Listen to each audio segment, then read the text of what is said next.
Well, unless something goes desperately wrong in these final 2 games of the season, we should be looking good for our highest ever league finish. Our previous record, 17th place in the Championship 3 seasons ago, I think. We should be able to beat that this time.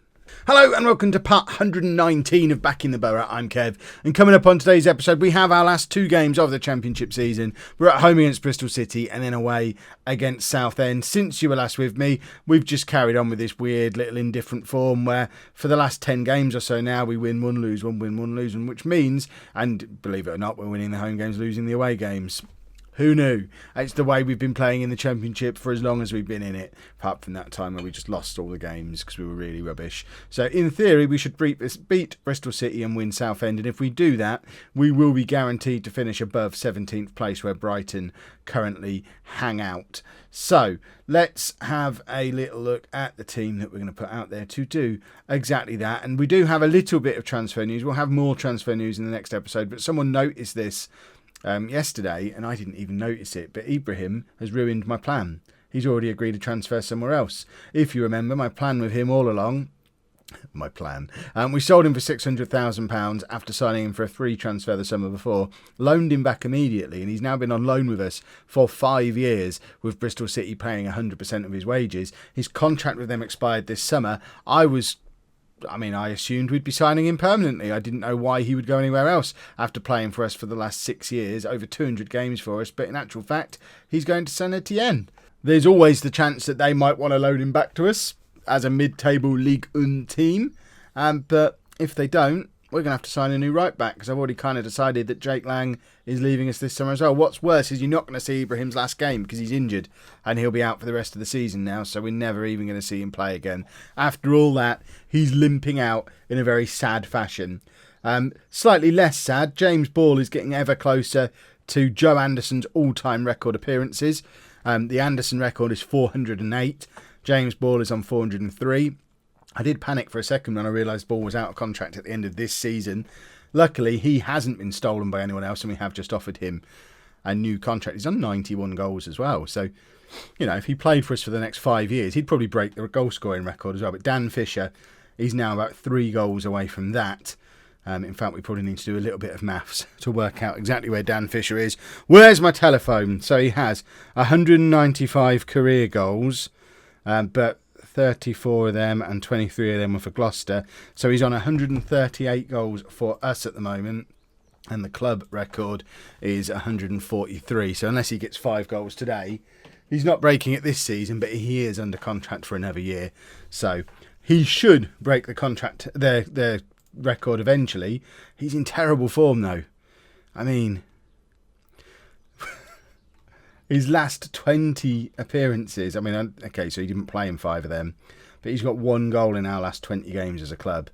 So it's not nailed on that he's going to break the record, because his form has been horrific in the second part of this season, but we are going to play him in these 2 games today in the hope that he can get just a little bit closer. So this is our team. We've got Hugo in goal, O'Brien, Sawyer, Taggart and Lang as our back 4. With Lenton, Hayes and Allen in midfield and Richardson in behind Ruggles and Fisher. We might be saying goodbye to Hugo and Ruggles as part of this episode as well. Ruggles is out of contract with Brighton at the end of the season. They've not offered him a new deal yet. He hasn't gone anywhere else yet. But it really depends on how much money he's going to want, whether we can afford to bring him in permanently, whether he even wants to slum it with the likes of us, even though he's been on loan here for about 4 years. He may consider himself a little bit above our level. I would assume there's going to be plenty of Championship clubs in for him at the very least, if not some lower level Premier League teams, considering the amount of goals he's been scoring at this level. Three seasons played at this level now, and he's been around the 20 goal a season mark each time. So I think if I was 15th in the Premier League, looking at a 22, 23-year-old who's done that, who's available on a free transfer, I might just bring him in. I don't really know why Brighton would let him leave, but it seems they're going to. Lee Hugo is out of contract with, I think he's from Derby. I'm probably not going to even try and sign him. I don't know if he's the solution to our ongoing goalkeeper problems. And we're 2-0 down after 8 minutes at home. Well, this ruins the plan a little bit, because we were supposed to win this one and lose the other one. We've now made it extremely difficult for us to go on and win this game. Bristol City are right up there in the playoff positions. They're a team that I think they're still able to get promoted automatically. We'll double check in a second when the league table reappears. So they are, they could still win the league. So they're coming here definitely trying to absolutely thump us. And, I mean, by all rights, they probably should thump us. But it's not how our recent form has gone, and I find that quite troubling. Right, Hayes to Lang. Let's get a Dan Fisher hat-trick. Dan Fisher, remember, Bristol City youth player who came through their youth team, as did Josh McDonald. And just to clarify from yesterday, the Joshua McDonald who scored a hat-trick against us yesterday is not the Josh McDonald who came to us with Fisher from Bristol City all those years ago. He's now slumming it down in the lower leagues somewhere. Different Josh McDonald. Well, this is a Joshua McDonald. And as Joshua Sawyer will always tell you, he doesn't like being called Josh. The other player that we're keeping an eye on, the other blast from the past, Andrew Skelton. Still, after 3 years back at Derby, cannot get off their bench. He just sits on their bench every game, never really contributing. We played against Derby recently. He didn't even come on.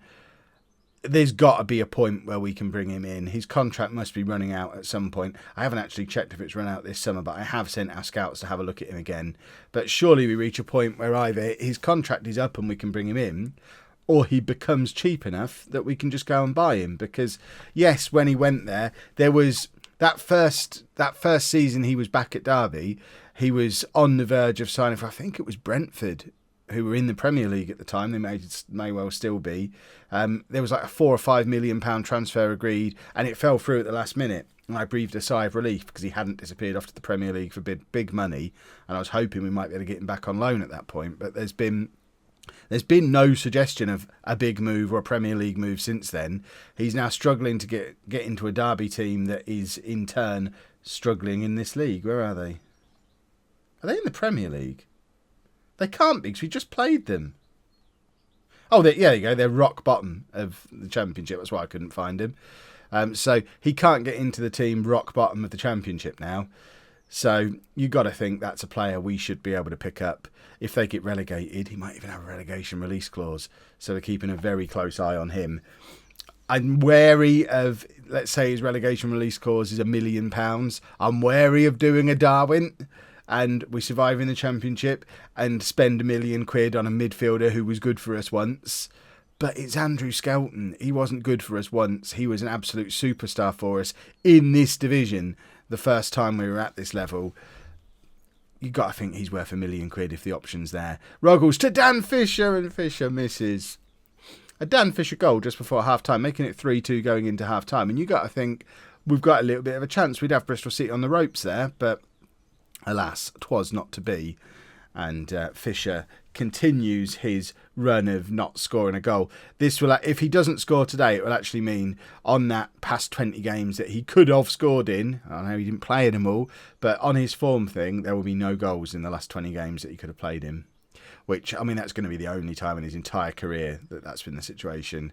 And he will literally be part of next season's squad as a novelty to try and get him the record.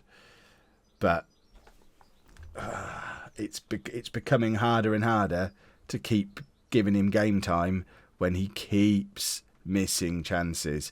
The other thing, of course, is Chris Ruggles. If we do manage to sign him permanently, he's not a million miles behind Fisher at this point. I don't think he's quite hit 100 goals yet. So I say he's not a million miles behind. He's fair. I mean, if we had him for 2 more years, I think he'd break the record. So if we can sign him permanently, we'll probably have him for 5 years, never mind 2. He'll definitely break the record in that amount of time, unless we end up in the Champions League in that amount of time. But let's face it, we're not going to, are we? We're still going to be in the Championship until we can get a new stadium, because we can't compete. We've still got the lowest wage budget in the division. We've got no money to play. We're desperately in debt now. We're about £3 million overdrawn. So we might not even get any money to spend this summer. I'm talking about having £1 million to spend just because that's what we had last time. We might not get any spensies because that £5 million of TV money that comes in, the board might look at that and say, right, well, it clears the £3 million debt we've got. We made a £5 million loss this season, though, so we need to keep the other £2 million there and hope you stay up. So you get the money again, and we might not get any money to spend until we get that pesky new ground that we need so very badly. Right, Hughes is too injured to come on. We don't have a spare left back. our bench is looking a bit rough. Dan Fisher isn't playing well, but we've got to keep him on, give him the opportunity to get the goal. So we'll take off Allen, get James Ball on to get him a little bit closer to his record, and get Denny on as well. There you go. We'll do a double substitution. Denny is always good value. I know I was called out in the last episode as well for saying that I wasn't picking him because he was coming back from injury and he was fitter than half the players in the team. Well, I know he'd been injured. His condition might have been fine, but sometimes I know better than the game, okay? I don't believe that's true, but, you know, you got to... I don't know what I was saying. Sometimes I say things and I don't really know what they mean. Russell comes on for Richardson as our final substitution. We're not going to get back into this game unless, imagine a Dan Fisher last 5 minutes hat-trick against his former club to get him closer to our record and also prevent them from getting automatic promotion. It would be delicious, but he's now got 20 seconds to do it, so it's pretty unlikely at this stage. I'm impressed that Darragh O'Brien has turned into a real left-back as the season has gone on as well. We almost wrote him off several times, and he's actually played quite well this second half of the season. Hayes, not so much. He struggled to get in the team. He was the one I expected to be a super signing in January. He's not been that good. Allen has been better than I thought. It's been a weird season for form and transfers. I think it just emphasises that almost our entire squad, if not our entire squad, are still not good enough for this level, and we've been getting away with it a little bit. Right, let's check this. There is still a chance that we could finish below 17th. Is that? No, it's unlikely. Is Darwin still at Plymouth? Let's have a little look. So they're the mugs who bought him for loads of money off of us. Miles Darwin, where are you now? Oh, he is still there. There you go. And they didn't... I thought they got relegated, but they didn't. So he did manage to avoid getting his 3 successive relegations from the Championship. Well played, Miles. Right, let's go play our final game of the season. Just to deal with all the Skelton speculation. He's under contract for 2 more years. They pay him £35,000 a week. And he has no relegation release clause. So, yeah, anyone who got excited about that, the excitement is over. He ain't coming. This is our game for our team for the final game of the season. I don't actually know if I made any changes because I just hit quick pick as the game is meaningless. Oh, hold on. I hit quick pick, then swapped Dan Fisher in. Obviously, we have to have Dan Fisher in the team. Who the heck is Ryan Jones, I hear you ask? And my response is that's a very reasonable question. Apparently, he is our backup goalkeeper who has been on loan at Stalybridge Celtic all season and not hardly played for them, but he's about to make his debut in the Championship because he's got potential. I mean, I'm going to go with my assistant manager on this one, see what he says. The rest of the team is very similar to the one that I would have picked anyway. I just wouldn't have gone for Afsharian and whoever Jones is, but I guess we've got nothing to lose by playing Jones. I want to get Fisher in the team just to see if he'll score a goal. Otherwise, we'll go with that. Marvellous. See, me and my assistant manager, we're in tune with each other. Ryan Jones gets the number 30 shot. I think that makes him the 4th goalkeeper I've used in the league this season, which, I mean, that sends you a strong message. It's interesting that the assistant manager would pick him. I wonder if I'd been quick picking all season, would he have played 30 games for us and be a 4-star current ability keeper by now? Does he just need game time for us to get good? Or is the assistant manager the quick pick function? Is it smart enough to know that we've got nothing to play for? We need a keeper. We may as well have a look at this one who's supposed to be quite good in the future. I mean, that's quite clever if quick pick does that. I might just use it all the time. Our midfield's being outnumbered. I don't care about the midfield. This is all about Jones Day. I kind of want us to be under the cosh so we can see how he is as a keeper. Oh, I see. He's not very good. Okay. I mean, it answered the question. He didn't even move for that, which is... I mean, that's probably why he's not been playing down in the conference all year. It does give some context about how bad our goalkeeping situation is. That we've had our 4th choice keeper, we've had him out on loan and he can't even get in the team at Stalybridge Celtic. But he's worth a go for us in the Championship and he's not much worse than anyone we've got. So we've got a bunch of goalkeepers who perhaps wouldn't get into League 2 teams. Robbie Nadat isn't playing regularly. He went to Telford, I think, and doesn't play regularly for them. He played regularly for us in League 1. We just can't find a goalkeeper. Chris Ruggles, potentially his final ever goal for Nuneaton. We'll see how we get on with him in the summer. He is, I would say, probably priority number 1. I know priority number 1 should be a goalkeeper, but as the chances of us finding one are pretty slim. Goalkeeper's been priority number 1 for 12 pre-seasons. They don't exist. So dream scenario priority number 1 is David Seaman, or maybe someone slightly younger, but to be honest, David Seaman himself could probably do a better job than any keeper we've had at any point in this save, even at 1,000 years old like he is now. But in reality land, priority number 1 is Chris Ruggles on a permanent deal, but not for anywhere near Andrew Skelton money. We can't be paying him 20 grand a week or 30 grand a week. He can come in and meet our wage structure, which means realistically we'll pay him £10,000 a week, maybe 12.